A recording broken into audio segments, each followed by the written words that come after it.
That is right. We are back and we are live. It is Orange and Blue today, presented by Sean Honda. I'm your host, Cecil Lammey. Andrew Mason, co-host extraordinaire, analyst extraordinaire. And, well, I just feel like after the draft, it's like, okay, next. Right, Mace? That's kind of how after the post-draft feels. Yeah, turn the page and you move on, right? And here we are, and the Broncos wasted no time moving on. The deadline for the fifth-year option was approaching, and we finally got the answer. I think that was the logical one on Jerry Judy, and yet at the same time, I can't help but wonder, why on Friday, when the subject was brought up to George Payton, they say, our focus is on the draft right now. I think you could have just probably said it then and gotten it out of the way, but I digress. Yeah, I digress as well. They did not do that. We discussed it on Friday night's Slap Happy show. A little bit calmer today, but let's break into it because I was somewhat surprised. Now, slightly so. I don't want people to be outraged or whatever and be like, how would you be surprised? They draft Marvin Mims. It doesn't have anything to do with Judy. Okay, that's what they said, but they also now have 4 receivers that are damn good, honestly. Now, different skill sets and different levels of how damn good they could be. Actually, I think Mims might be near the top, if not at the top, even though he's a rookie. But with Jerry Judy, like, were they waiting to trade someone? Did that fall through? And then they fifth-year option Judy. Just the timing, the comment on Friday, it all seems a little bit odd. And I guess maybe that's why I was surprised, Mace. Yeah, I do wonder if they were just keeping the possibility of a trade in play. Like, okay, well, if we have something that comes up tomorrow, then we're not doing this. Even though if you were going to get draft capital value that may have helped you in this year's draft, the only way you were getting it was before the end of the draft on Friday, because once you got to day 3, the only day 3 option in terms of trading a receiver you'd be talking about realistically, because KJ Hamler doesn't have a lot of value and Tim Patrick is coming off the ACL. You got into day 3, the only receiver you might have been talking about trading was Cortland Sutton, not Jerry Judy. So and that's why it came up, and that's why it was asked after the 3rd round, because realistically at that point, once they got through the 3rd round, Judy was coming back unless you were willing to just take a trade that had nothing but capital coming back next year, and I don't think that's what the Broncos wanted to do. Well, the Denver Broncos pick up the 5th-year option on Jerry Judy, and I'm a fan of making him the number 1 and making him backside X and getting him focused and dialed in. It's no slide on Judy, or I'm not slamming the guy, but I think it's the God's honest truth to say when he's the first option, he pays attention. When he's not the first option, he pays less attention. Maybe that's human nature. Maybe that's natural. Maybe it's just what Judy does, because that's what my eyes tell me when I watch film, Mace. So with Sean Payton saying a month ago, it might have been at the owners' meetings, you were there, so refresh my memory. But when Sean Payton says we're not designating anyone any sort of thing, they'll move the wide receivers around, it means Judy at times will not be the number 1 receiver, will not be the backside X, and well, I guess that doesn't sit real well with me, because you won't get the best out of Judy. If you're going to keep him, if you're going to 5th-year option him, make him your number 1 and see how productive he can be. Yeah, but at the same time, what if you've got somebody else who's earning that right? I mean, let's say Tim Patrick comes back guns a-blazing. Does he automatically have to take a step back just because if Jerry Judy isn't the primary option, he may check out, whereas Tim Patrick doesn't do that? I don't think that's fair to Tim Patrick, and I think this is another thing. If Jerry Judy isn't actively involved with the play, even when he's not the primary read, Sean Payton's going to notice that, and I think isn't going to be happy with that. That's going to bear itself out. But I think it's wrong to say, okay, this guy has to be the number 1 option, because if he's not always dialed in on a play. I get what you're saying, because Judy does have the talent, but there has to be a limit to how much you can genuflect in that situation. I generally agree with you, Mace. I would counter with this. They have a bunch of number 2 receivers. Like, the God's honest truth is, like, even Marvin Mims is probably best suited as a number 2 eventually. Cortland Sutton's a borderline number 2. Tim Patrick's number 2. And honestly, Jerry Judy, outside of when he was backside X, he looked like a wide receiver 1 then. He doesn't necessarily look like that. So maybe it's just using him to the best of his ability. Sean Payton will notice that. And I don't think Sean Payton will like it. So again, your 5th-year option to guy that you're not going to use to the best of his ability, even if it's unfair to others who are not wide receiver 1s, yet you 5th-year optioned him for hashtag reasons? I don't know. This is where my mind goes. Well, I think a reason why you might give him the 5th-year option, even if you don't know that he's altogether all in every play, is the cost is actually quite reasonable. Now, this is assuming he doesn't end up going to the Pro Bowl and adding to it, because if you go to the Pro Bowl and get certain thresholds, you're going to see your 5th-year option go up. Right now, the 5th-year option on Jerry Judy, the Broncos are locked in to pay him $12.987 million, which is lower than the cap figure for Cortland Sutton by a little under $4.5 million, and it's $15,000 ahead of the cap figure for Tim Patrick. And these are the cap figures for 2024. Right. So the reality is, it's actually a pretty reasonable price, even if Jerry Judy doesn't go to the next level. That cost just under $13 million for 2024. It's not outrageous. So in terms of a cost benefit assessment, I see the logic in giving him the deal. My thing is, I wouldn't simply say, okay, he is always going to be backside X. He's always going to be number 1 option, because I don't think that's fair to everyone else in the room. I think you have to, especially if you're Sean Payton coming in, new head coach, I think you've got to be open to see how things develop. Who knows? Maybe Marvin Mims is better than you expect, right? The other thing is with Mims. With Mims coming in, he might not be a top 3 receiver on this roster this year, because your top 3 may well be Judy, Sutton, Patrick, in that order. But if he does what you expect him to this year in terms of his development, then by 2024, he's pushing someone out. It's probably not going to be Jerry Judy on the 5th-year option, although it doesn't preclude you from trading the player. But I would imagine that one of the effects of this, of giving Judy the 5th-year option, is that in 2024, either Patrick or Sutton isn't on the roster unless you've had at least one significant injury at the receiver position. I don't want to summarize it so succinctly, but my mind goes to, are they kicking the can down the road with Jerry Judy? To be like, okay, we're going to see what you can do, which is fair. It's a fair price, as we're talking about. But also, like, they don't have to make a decision on any long-term deal right now, and they get that extra year that's guaranteed for injury. Yeah, I mean, but that's what the 5th-year option does, right? It basically always is kicking the can down the road. I mean, it's you could get it done now. You choose to get it done later. Now you're rolling the dice a bit. What it's saying is that you want more information before you give a long-term contract, and that, I think, is more than fair. That you accumulate more information, but it also says that you believe the player has value while you're making that decision. The Broncos made the opposite decision with Garrett Bowles back in the 2019 in the 2020 off season. Yes. Right? Yeah. They made the opposite decision.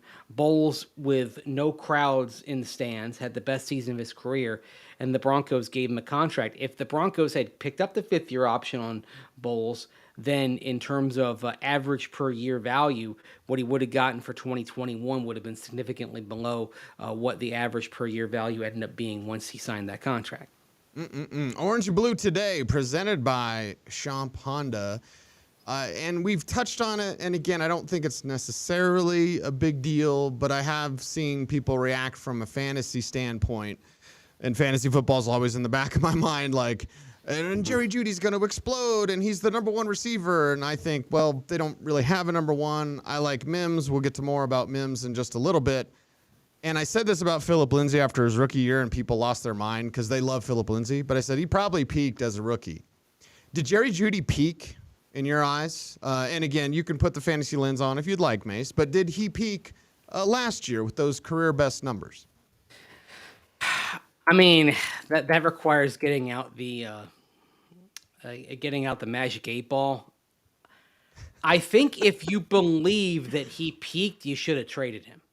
That's the thing. And the the reason why you might have traded him was a belief that he did hit his apex back in 2022, the back half of that year, the last 6 games specifically. Because if you're going to make a trade, you like to trade when the value is high rather than when the value is low. If you trade Cortland Sutton right now, the downside of that is his value is low. I mean, one of the ways this may end up working is if you can get Cortland Sutton back to something approaching where he was in 2019 before the ACL, you get the value back up, and then you're set up to trade him and get some relief in terms of how much your expenditure is at the wide receiver position while opening the door for Marvin Mims to be one of your top 3 guys. And if I were predicting like how this might work, that's what I think will happen.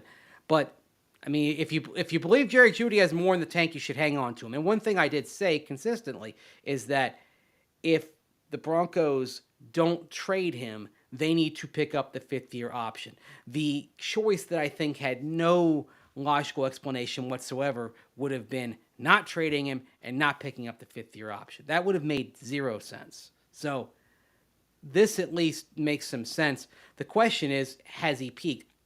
You know what? You're giving yourself a year to kind of figure that out. I think he's got some more left in the tank. I don't know if it's going to be Justin Jefferson level to make the comparison to a receiver who went not long after him in 2020, but I think there's another level he can get to. He can at least be someone who has 1,000-yard season. I think he's got that in him. I'll throw a fly in the ointment, I guess. I'll say I think he's peaked here. But with another team, Jerry Judy could explode. Yeah. So, we'll see. That's what makes it interesting, right? Makes the world go round, Mace. But the thing is, by the time he gets to that other team, if he plays out the option, it's year 6. Right. And while it's not, we don't have the same turnover at receiver in terms of attrition that we do at running back, there's always a new crop coming in. And unless you are spectacular, you're not going to get the big bucks that maybe you hope you're going to get, because there's always another wave of wide receivers coming in, because there's no shortage of wide receiver talent being developed by the college ranks. Yeah, that's right. So we'll see what happens with Jerry Judy. Orange and Blue today, presented by Champ Honda. Let's get into recapping the draft, Mace. Our very first question was from Edward in the chat room. Said, good afternoon. Does the drafting of Marvin Mims reveal Montreal Washington is out? I think it reveals a lot about KJ Hamler. I think Mims could eventually be the number 1 receiver for this team. We could argue whether he's a 1 or whatever. People have tried to compare to Emmanuel Sanders. I don't think he has enough dog in him like Sanders. 50-50 balls with Mims usually don't go his way. He's a speed guy. I've compared him to Deshaun Jackson. But let's get into this situation and what it means for the roster right now. Judy is the top, and then kind of a trio, talented trio, including Mims, behind Judy. Yeah, and I mean, I think Montreal Washington, he was already on his way out anyway because of the moves that were made before, because you brought in Callaway? Yeah, and Traymon Smith being brought in on kick returns. I mean, you basically already gave yourself some options at returner when you brought in Callaway, when you brought in Traymon Smith. So I think the writing was already on the wall for Montreal Washington. Now this is just another layer here. I mean, how many guys have to get injured for Montreal Washington to stick on the 53-player roster? I mean, it's probably 2, 3, maybe at this point. For KJ Hamler, though, I think it's more telling here. And look, there's a way for KJ Hamler to make the roster. It's stay healthy, be productive in the offseason and in training camp, because you know what? If he shows those signs, then you start thinking, okay, maybe there are ways to get both Mims and Hamler on the field together for a couple of snaps a game when no one has the type of ability and personnel to defend 2 speed guys like that. It's a nice bonus, a nice wrinkle. It's not something you're relying on as a core part of your offensive tactics. Marvin Mims, you're going to want him to be a core part of that as far as being the fourth receiver, coming in, bringing an injection of speed. If KJ Hamler stays healthy, that's a bonus. But and you're finding a way to get him in there. But right now, I'd say on the priority list, Mims is ahead of Hamler. And yeah, I don't think it pushes Hamler out because he has some traits that you'd want to find a way to get out there. What it tells you is they regard Hamler being available as a nice bonus, but not something that's a fundamental part of their plan. How about you? Yeah, and we've talked about the Mims situation. It's like the moon balls from Russell Wilson. It's like, here you go, a guy that averaged 20 yards a catch in college, not over just a season flash in the pan. We're talking about a guy that produced and then really exploded his final year, 19 and a half yards per catch. But I round up, Mace, and I round up for a talent like Marvin Mims. There's a lot to say about him. Works inside, works outside, is a run after the catch guy, doesn't win contested catches. And, physical coverage at the line can knock him off his route because he's, more of a slender guy. So maybe 10 pounds of muscle. I don't know if his frame can handle that. But, yeah, there's some excitement there because you now have a field flipper. You now have a guy that when he catches that rock, that 5-yard route on the outside now could be an 80-yard touchdown with that sort of speed to outrun any sort of pursuit angle. Yeah, well, it's what you're hoping for Hamler a couple of years ago, right? Yeah. Back in 2020. Now you're trying again. I mean, a theme of this draft, really, with every pick but Drew Sanders, all of these picks were at spots in ranges where the Broncos took a player at the same position in recent years. Like Marvin Mims, well, you took KJ Hamler, speed wide receiver, in the second round back in 2020. You trade up and pick Riley Moss. Well, you had Michael Ojemudia back in the third round 3 years ago, who you cut this past season because he wasn't working out, and so Moss comes in and replaces him. And you even go to day 3, and JL Skinner, hey, that's another safety. You keep picking day 3 safeties. You picked one last year in the 5th round. You picked 2 the year before in the 5th round, and then you close out the draft with Forsyth. He's basically Luke Wattenberg 1 year on, maybe a little bit more of a mauler and someone who's a better scheme fit than Wattenberg. But effectively, all these players were at spots and skill sets that you had in recent years. So it's part of what happens with a new coach. New coach comes in, looks over the roster, says, "Oh, don't like that. Let's go get something else. Let's out with the old, in with the nucleus," as was said on The Simpsons once. Yeah, and in with his guys. I know D-Mac's already. I was on with D-Mac briefly at the top of the drive. And you're probably on with him after this show, May, so I'm just guessing. But, No, I'm not. Not today? Okay, all right. No. Next time you're on, you know what he's going to say? He's going to say this year's draft, which I think he likes, you like, is a total indictment on last year's draft. I don't think I'm ready to go that far, but you can definitely see how draft mistakes from the past, whether it's years ago or last year, are now being made up for. Well, it's funny. The guy I didn't mention was Drew Sanders, but if you use him more on the edge than an inside linebacker, and I think there's a clearer path to immediate playing time for Sanders at edge than on the inside. If you do that, then same thing, because you picked Nick Bonito at 64 last year. I mean, it's right, it's more grist for his mill, I think, of. Because he's made it clear he doesn't want George Payton to be the GM. I mean, I think I was listening to Coffee Break this morning, and they were talking about Sean Payton sitting with Greg Penner and be like, well, where's George Payton? I mean, ugh. God. I don't know if George gets that invite, and I don't know if George really. I mean, obviously he would take it, but George Payton's a grinder, man. Not that Sean Payton isn't. That's what they have in common. But I don't think George Payton needs to make those public appearances at Avs games or whatever. And how we know George Payton wasn't upstairs in the suite. The reason why we saw Sean Payton and Greg Penner was because in the period when the Avs were shooting at that end and they had those 2 front row seats, they went down there and watched, and then they went back up. So Anyway, I think we look too deeply into relatively insignificant things, but that's just me. Yeah, well, that happens from time to time. Recapping the 2023 NFL Draft on Orange and Blue today, presented by Champ Honda, Cecil Lammey, Andrew Mason. We didn't really get to talk about J.L. Skinner, although we did bring him up quickly. I can't remember what show it was. It might have been Friday. Like, we mentioned his name, and then Saturday they pick him up. And with Skinner, it's like, okay, more versatility. Like, my God, every single player, and even Forsythe, because Forsythe can play guard and center. Not real good, but he can play both. But like the Skinner pick, it's like, okay, is he a linebacker? Is he a safety? I graded him as a safety. He's got some sleeper traits, certainly throws his body around. That's the funny thing about J.L. Skinner, like watching him, like he's not going to wrap.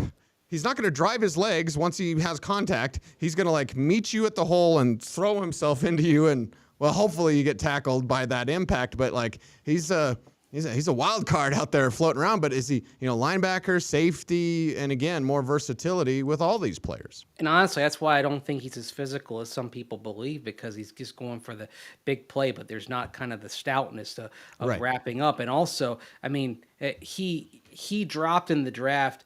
I thought he had a very disappointing week down in Mobile too.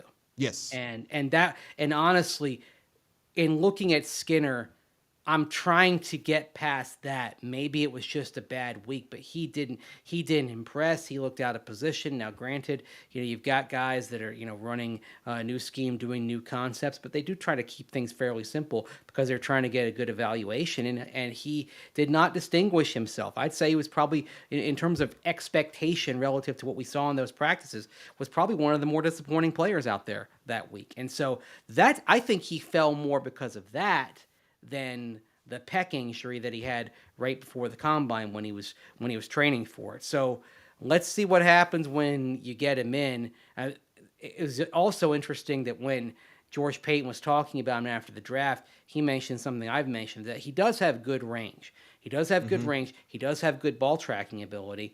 And of course, he's got the length. But I mean, just because he's 6'4" doesn't mean he's the second coming of Steve Atwater. That's not Right. That's not Not at game. all. Not at Yeah. all. Not a thumper, but I think he kind of fancies himself as one. He's like he wants to go for the kill shot, except guys are larger than him, or stouter, I should say. They're definitely not taller. And you're going to get to this level, and with all respect to the Mountain West, you're making a huge level jump from the Mountain West up to the NFL, and he's going to have to wrap and tackle in a way that maybe he didn't always do at Boise. So, Right. But that's why he's a 6th-round pick.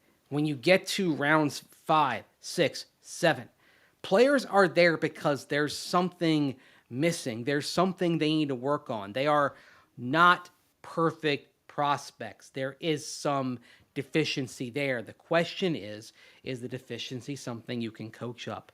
And I think with Skinner, you can coach up some of this. You can, because he has the natural ability, the natural ball tracking skills. He's got good instincts as far as reading plays as they develop. What you want him to do is, like you say, not the kill shot. You want him to just wrap up and make a good, solid, fundamental play. And if he can do that, then I think you're going to have something that could be really intriguing. Certainly, one of the pieces I'm working on this week is like which players are most threatened by draft picks, like which players kind of lost out.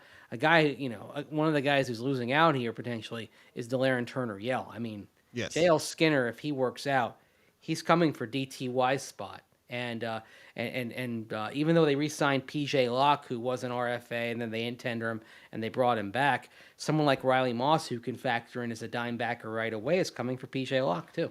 Yeah, and that's why when we talk about wide receivers, I think they can only keep 5. I mean, as tough as that would be, they might keep 6 just because of little Jordan Humphrey or something like that. But like, okay, roster discussion later. And Mesa, I almost put that as one of our topics today, like who's most in trouble from the draft. But we had so much to get to. I was like, wait, that's a little more evergreen, baby. So when you release that at denversports.com, we'll talk about it for sure. We've got 3 weeks to fill here. Yeah. Before we see the Broncos on the field. So in the midst of that, we're going to get the schedule release and we're going to talk about that. But how shall I put this properly? We're pacing ourselves here, right? I think we have to do that I think we have to as well. Yeah. in what continues to be, for the most part, radio silence. I mean, this is the first time I can remember the Broncos not bringing in draft picks to do the hold up the jersey, meet the media, all that kind of thing. That didn't happen, even though the Broncos didn't pick till day 2. They've brought in day 2 picks before. They did that as recently as last year, when you had Greg Dulcich and Nick Benito up there holding the jersey. Did not happen this year. I mean, this commitment to basically going underground is all encompassing for the Broncos. The thing that did bother me, though, Cecil, is I think that moment of holding up the jersey, it's a great moment for those young men. Yes. So I feel like by not doing that, the Broncos and this new regime did deny Mims, Sanders, Moss of something special. That's a lifetime moment, thing you'll remember until the day you die, when you got that jersey up there in front of everybody. So there's also a PR element that they seem not to care about this year, because I know the Avs just got bounced, and that concludes our hockey talk for the day. The Nuggets, we'll see, whatever. But you have some PR work to do. Now they have to win, okay, because they can have all the jerseys and everything, and they can be open to the media and all that. They can do everything that they're normally used to doing. But I think there is a little bit of PR where the Broncos are the king of the mountain here, and I know that the emperor has no clothes. I don't know what exactly I'm looking for here, Mace, but there's an element of hey fans, here's what we got, here's what's coming. You could build this crescendo that we're just not getting at all. Well, at the same time, how much false hope has there been in the last few off seasons? And I think people didn't necessarily want to hear that. So I sort of get it this year, but the thing is, if you don't do well, then I think what we've missed out on are these moments where you kind of have the public get to know people, have the less the media. It's more the public, right? Because the media is generally the conduit. Because it's not just us; they're not giving much to even their own internal media as well. I mean, you don't see videos from workouts or anything like that. It's just they're taking this anonymous donors thing to the hilt. I mean, this is it is. I knew it was going to be different. But boy, it's a shock to the system compared to what we're accustomed to around here. Again, though, if they win, it's not going to matter. But the other thing that I know, Cease, is this. When something goes away, it usually doesn't come back. And so the ability to have these off-season updates that we've gotten, usually starting with phase 1 of OTAs and all the way through, that's not returning to the Broncos, I think, maybe for a long time. He's Andrew Mason. I'm Cecil Lammey. Super, super quick. I just want to talk a little bit about Impact UDFAs, and we can continue this conversation on another show for sure. I mean, again, Mace, we got to pace ourselves, but they handed out some big money to some players in the secondary.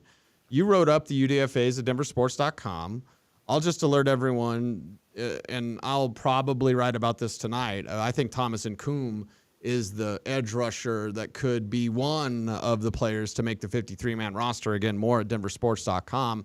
What did you think of the UDFAs quickly? And again, on another show, as we continue to move on, we'll have plenty of time to talk about these young men. But some interesting names. Some interesting names said no, by the way. Jack Coletto saying no and going to the 49ers. And then the West Florida kid, oh man, what's his name? It's the DD kid. He said no to them as well. So interesting UDFAs, Mason, and you wrote them up about what the Broncos have added. They're usually very good at finding the ranks in the priority free agents. So what'd you think here? Well, it was David Durden was the receiver from West Florida who there you go. ended up going to Dallas. David Durden, Dallas. Triple D. Yeah, that was a tough one for the Broncos to lose. I'm intrigued by the two running backs they brought in, particularly Jaleel McLaughlin out of Youngstown State. Now, he's obviously very productive. He's the all divisions rushing leader with over 8,000 yards. That includes his time at That's Division crazy. II. Notre Dame College, not the University of Notre Dame College, which is in Cleveland. And then he Right. transferred to Youngstown State just down the road a piece. But this guy, he's got speed, 4.44 on the 40. He's got pass catching ability. He's a willing blocker, 5'9", 183 pounds. Very good vision. I'm curious to see if things translate. And the way Sean Payton kind of referenced, without saying his name, referenced C.J. Anderson, undrafted running back who ended up starting in the Super Bowl back when last time the Broncos won a world title. I would not dismiss these two running backs they brought in. Emmanuel Wilson from Fort Valley State, that's another D2 school down in Georgia. But Jaleel McLaughlin is the one, I think, even though he's been used quite a bit, so if you do have a concern, it's the amount of tread left on the tire because of how much he was used. But he's got some talent there, so I'm looking forward to seeing what he does. But I am with you. Nkoum should have been drafted. Was surprised he wasn't drafted. I think Nkoum is fighting with Christopher Allen for a single spot on the 53-player roster. Allen, of course, is the guy they brought in last year and then was on IR. Of course, he had the knee injury at Alabama back early in the 2021 season, which is why he fell out of the draft last year. So I think one of those two makes it. But again, as you and I were talking about earlier, if you're part of this year's class, part of who Sean Payton tapped to come in, you're going to have an advantage going into the process over someone that was inherited. So I would give Nkoum an early edge over Allen if it comes down to the two of them fighting for one spot. It is Orange and Blue Today, presented by Sean Ponda. Everyone's asking for an hour show. I don't want to reveal too much, but there are certain things about Orange and Blue Today that will be continuing to grow as we get into this season. So everyone stay tuned for that. Do all those YouTube things like comment, share, subscribe, hit the notification bell so that you never miss a vid and watch the video all to the end. I know it's annoying when I ask, but we really need that. It helps out our channel, help grow our YouTube channel. Tell other Broncos fans you want the best and most fairest, the fairest of them all. A Broncos talk, a real discussion, not fanboys just saying everything's great and not hot take radio, which sucks and is dumb, where it's just like everything's awful. Like, no, we're going to tell you what's up. We're going to tell you what's down, what's going on with the Broncos.